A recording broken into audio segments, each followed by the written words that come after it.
Ba'zi bir Nyu-Yorkdagi yurtdoshlarimiz avto halokatga tushib, jiddiy jarohatlar olishgandan keyin yoki ko'chalarda yurib yiqilib tushganda, qolaversa mehnat faoliyati davomida birorta travmaga ega bo'lishsa, ular bu muammolarni mustaqil tarzda advokatlarsiz hal qilishga harakat qilishadi. Ya'ni Googledan qidirib yozib, asosiysi advokatlarga murojaat qilmasdan o'zlari mana shu muammolarni mustaqil tarzda hal qilishga harakat qilishadi.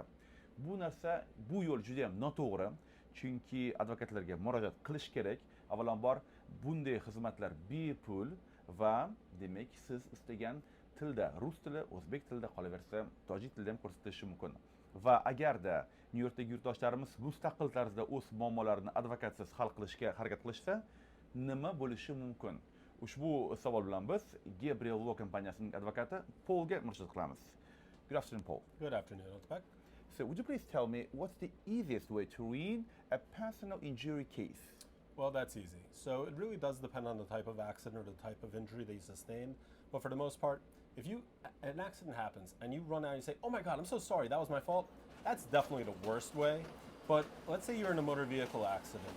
If an accident occurs in New York State, plaintiffs have a responsibility to mitigate damages. That means you have to actually try to lower the amount of damages, because if you go out of your way to do things in a way that are dangerous, and then you get into an accident and you say, "Look how hurt I was," then a jury or the insurance companies look at you and say, "Well, you had a duty to do things in a safe manner, and you chose not to." So it's going to affect the compensation level of what they're going to offer you.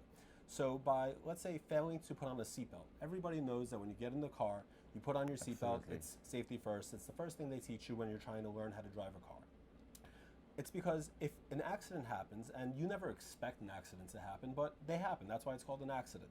So if an accident does occur, you want to know that you took the proactive steps of the first thing that you could do to try to minimize any potential injury, and you put on your seatbelt. So if you're in an accident and you didn't have your seatbelt on, the insurance company is going to say, "Well, you weren't wearing your seatbelt. You only got as hurt as you did because you failed to do what you should have did when you got into that car. Had you put on your seatbelt, you probably wouldn't have gotten hurt. You probably wouldn't have filed a lawsuit." So I would say that's the most important thing to do to make sure you don't ruin your case right off the bat. Then even in itself, yes, not wearing a seatbelt, it could be detrimental to the case. Does that mean you're not going to get compensated at all?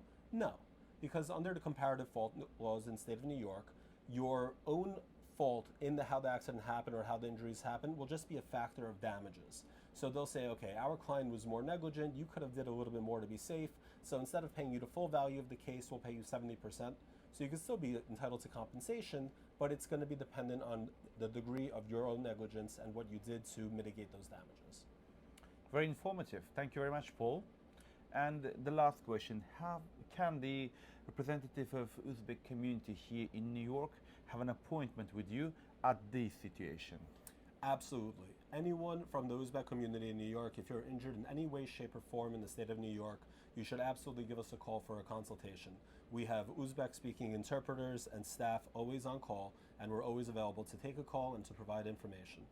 I appreciate that. Thank you. Of course, thank you.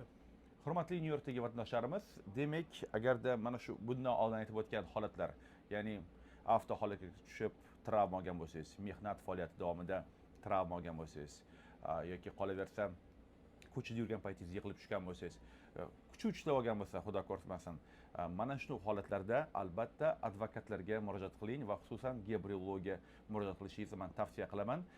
Hamma telefon raqamlarini ushbu video tagida yozib qoldiraman. Xizmatlar bepul va sizga qulay bo'lgan tilda ushbu xizmatlar ko'rsatiladi. O'zbek tilida, tojik tilida, rus tilida farqi yo'q. Kelishdikmi? Demak, yana bir bor qaytaraman.